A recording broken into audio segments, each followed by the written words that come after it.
NH12 এটা। আর NH12 এর ধারে এই একটা ছোট্ট ঝুপড়ি দেখতে পাচ্ছেন, এখানেই কিন্তু এই বুড়ি মাটা থাকেন। হ্যাঁ, এই ঠাকুমাটি থাকেন, এখানে থাকে, ইনি এখানে ভাত মাছ দেয়, খাই টাই। আচ্ছা আচ্ছা, মানে ভাত কোথায় দেয়, কোথা থেকে দেয়? স্কুল থেকে দেয়। ও আচ্ছা, এই যে স্কুলের এই যে স্কুল থেকে মানে ভাত নেওয়ার জন্য বসে রয়েছে এখানে। হ্যাঁ হ্যাঁ হ্যাঁ। আচ্ছা আচ্ছা আচ্ছা।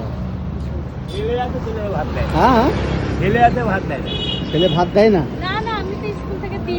ওই জন্যই তো মানে ছেলে আছে ওনার? আমি রান্না করি হ্যাঁ। প্রতিদিনই, উনাকে একটা দিন করে ভাত, তরকারি, ডাল, মাছ, ডিম, মানে যা হয় এখানে বসে রয়েছে তো আমার খুব খারাপ লাগলো। দিন স্কুল থেকে ভাত দিই, মিলকে মিল রান্না করি তো। মানে ওখান থেকে বাড়িতে কি রান্না হয় না নাকি?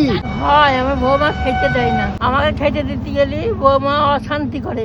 ছেলে কি বলবে, ছেলে বলতে গেলে এখন বৌমার কথা তো শুনতে হয়। বলে তোর মাকে ত্যাগ কর, তোদের লরির তলায় মাথা দে। কে বলে এই কথাটা? বৌমা বসে আছি, এখন বাড়ি গেলে মারবে, ভয়তে বসে আছি যে এইখানেই পড়ে থাকবো। গায়ে কে হাত দেয় আপনার? সত্যি কথা বলুন, ভয় নেই বলুন। ছেলেও হাত দেয়, বৌমাও হাত দেয়, এমন মার মারে যে আমি তুলি মধ্যে কারা ধরে টানতে টানতে মানুষ, হ্যাঁ। টানতে টানতে নিয়ে আপনার যায়। বয়স কত? আপনার বয়স কত? আমার বয়স প্রায় 70 বছর। আপনাকে এই 70 বছর বয়সে ছেলে আপনাকে ধরে মারে? হ্যাঁ, এমন হয় যে আমি পিচ্ছা পর্যন্ত করে ফেলি, বলি বাবা আর মারিস নে, তোর পায়ে ধর। রাস্তার ধারে দেখতেই পাচ্ছেন, এই রাস্তার ধারে এই ঝুপড়ির মধ্যেই থাকেন সব সময় নাকি? কিনেই বসে থাকি। স্কুল থেকে এই যে স্কুলটা দেখতে পাচ্ছেন, এটা হচ্ছে চাপাতলা প্রাথমিক বিদ্যালয়, ঘোড়ালিয়া, শান্তিপুর। এই স্কুলের ভাত আপনি প্রতিদিন খান, তাই তো? হ্যাঁ, এটা থালা রাখে না একটা। ও এখানে থালা রেখে দিয়েছেন, কই দেখি, বের করুন। ইনার ছেলে প্রতিনিয়ত ইনার ওপর অত্যাচার করে। এখানেই শুয়ে থাকেন, এর ওপরেই শুয়ে থাকেন? ওই হাতের উপর মাথা দিই, আবার উঠি, আবার শুই। মানে সারা রাত এখানে থাকেন? এখানে মানে চপ টপ ভাজে মনে হয় না? এখন বন্ধ আছে। চপ টপ ভাজে এই জায়গাটা। আবার আসলে হয়তো ওনাকে আর থাকতে দেবে না। আপনার ছেলে আপনাকে মারধর করে, পাড়া প্রতিবেশী কিছু বলে না?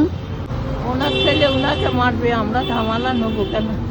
আচ্ছা, মানে পাড়া প্রতিবেশী বলে যে ওনার ছেলে ওনাকে মারবে, আমরা কেন গায়ে লাগাবো, তাই তো? আরো কিছু মানুষ ছিল, তারা হয়তো চলে গেল ভয়ে, জানি না যে কেন ভয়ে চলে গেল। এটা তো উচিত না, একজন বয়স্ক মানুষ, 70 বছরের একটা মানুষকে গায়ে হাত দেওয়াটা কি উচিত? আমরা অনেক কয়েকবার বাড়ি দিয়ে এসেছি, তারপরেও এখানে থাকে, 2-4 দিন থাকে, তারপরে আবার মারধর করে। আর বাড়িতে বলতে গেলে ওরা বলবে মারি না, এমনি ভয়ে পালাম, এদিকে মেরে ফাটিয়ে দেয়।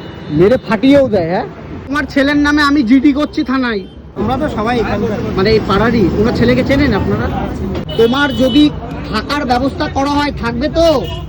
থাকবার ব্যবস্থা করলে থাকবে তো? আমি আজকেই কথা বলছি, ঠিক আছে? আপনি স্নান টান কোথায় করেন? স্নান, পায়খানা, বাথরুম এগুলো কোথায় করেন? ওই বাড়ি যায়, হ্যাঁ? বাড়ি যায়, মার খায়, বৌমা মারে, তাও পায়খানায় যায়। আচ্ছা, মার খেয়েও পায়খানায় যায়। ওনার ছেলে মেয়ে আছে? ও দুটো ছেলে। বাহ, ওই ছেলে দুটো উনাকে এই আপনার মতো পরিস্থিতি করবে। ওই বাড়িটা কার, আপনার না আপনার ছেলে? বৌমার নামে সব রেজিস্ট্রি করেছে ছেলে, বৌমার নামে? সব সম্পত্তি বৌমার নামে দিয়ে দিয়েছে। মানে বাড়ি ঘর দুয়ার সেগুলো আপনার বৌমার নামে করে দিয়েছে, তাই তো? ছেলে করে দিয়েছে। যাই হোক, ঠিক আছে, আপনার থাকার ব্যবস্থা আমি করছি, আমি বৃদ্ধাশ্রমের সাথে কথা বলছি। আমি সেকে নিয়ে চলে দেবো। ঠিক এত আছে। মার খার করতে চলে যায় ভালো। এখানে কিছু খাবার আর এই জলের বোতল দিয়ে গেলাম, ঠিক আছে? আর আপনার ওই বৃদ্ধাশ্রমে যাওয়ার ব্যবস্থা আমি করছি।